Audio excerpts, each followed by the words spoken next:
guys, in this video I'll show you how to fix the cannot open volume for direct access error on your Windows PC. Go to the search bar and type CMD. Right-click on Command Prompt and select Run as Administrator.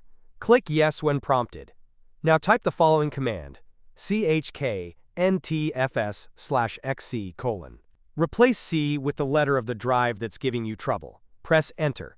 Next, type this command, chkdsk/fc:.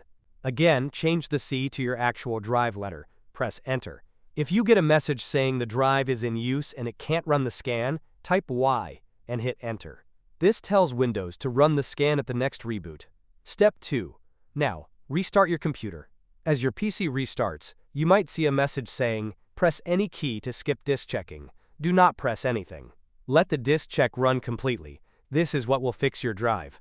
Once your computer finishes the scan and boots back into Windows, the issue should be resolved.